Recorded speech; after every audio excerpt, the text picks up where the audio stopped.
আমার মনে হয় আমরা অ্যাসেসিনের সামনে জিতে যাব। তো আমি আমার সিক্রেট রুম কাস্টমাইজ করে ফেলেছি, আর তার সাথে আমার সিক্রেট এন্ট্রান্সও। এটাকে দেখে একটা সাধারণ বুকশেলফ মনে হচ্ছে, তাই তো? এবার এটা দেখো,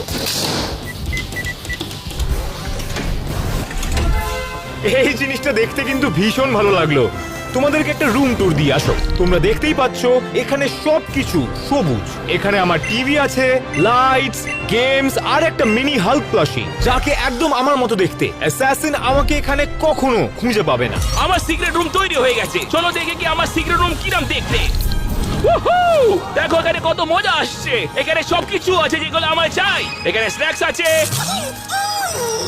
নিয়ন সাইন, একটা ছোট ফ্রিজ আর একটা গেমিং সেটআপ। সবথেকে ভালো কথা হচ্ছে সব জিনিসগুলো একটা রঙেরই। বাইরে থেকে নরমাল হেয়ারস্টাইলের মতো লাগে। এখানে কোনো চান্সই নেই আমার অ্যাসাসিন খুঁজতে পারবে।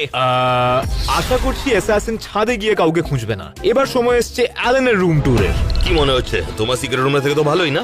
আমি বুঝতে পারছি না আমি কোথায় রয়েছি। আমরা একটা পুলের নিচে, আমি জলের মধ্যে নেই, অথচ জলের মধ্যেই। এটা কিন্তু দারুণ, কিন্তু এই জায়গাটা একটু সাজালে হয়। আমি যদি ডেকোরেট করি রুমটাকে আর কেউ উপর থেকে নিচে দেখে, তাহলে ও জানতে পেরে যাবে যে এখানে একটা সিক্রেট রুম আছে।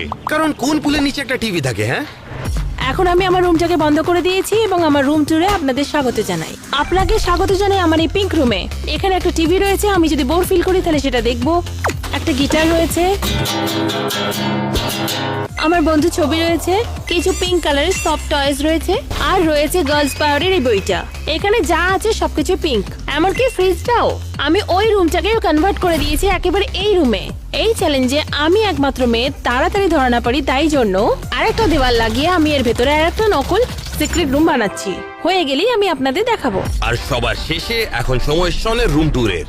তাহলে এই থাকলো আমার রুম। এবার আমি দেখাচ্ছি আমার রুমটাকে কিভাবে সাজিয়েছি। আমার সিক্রেট রুমে আপনাদের স্বাগত। আমি রেড কার্পেটের জন্য এখানে কমফি ইউজ করেছি, আর এখানে রইলো রেড বল, পোকেমন বল, গম বল, আর আমি যদি জল চেষ্টা পাই তাহলে এটা খাবো। এটা এখানে আছে, আর এইদিকে হচ্ছে আমার গিটার, আর খেলার জন্য এটা হচ্ছে এই দেখো। ওকে, আমাকে ভাবতে দাও। এটা হয়তো ক্যাটের সিক্রেট রুম। চলো দেখা যাক। ক্যাট, ওয়েলকাম আমার পিঙ্ক সিক্রেট রুমে। এটা সবচেয়ে অবভিয়াস সিক্রেট রুম যেটা আমি দেখেছি আজ অব্দি। একটা বারবি পোস্টার, এতে তো জানতে পেরে যাবে ও। ওয়েট, এটা দেখার জন্য। টাডা! কি তুমি বানিয়েছো এটা? হ্যাঁ, এটা কিন্তু অনেক স্মার্ট। হ্যাঁ, তোমরা না আমাকে কোনোদিনই পছন্দই করো না। আমি যখনই কিছু প্রুভ করার চেষ্টা করি তখনই তোমরা পছন্দ করো না। আমি জানি আমার সিক্রেট রুমটা তোমাদের থেকে অনেক অনেক গুণে ভালো। দেখো দেখো, ওয়েট, তোমরা এই চ্যালেঞ্জে হেরে যাবে, তাই জন্য তোমরা আমাকে নিচে দেখাতে চেষ্টা করছো। আমি কোনোভাবেই ধরা পড়বো না। ও এসে গেছে,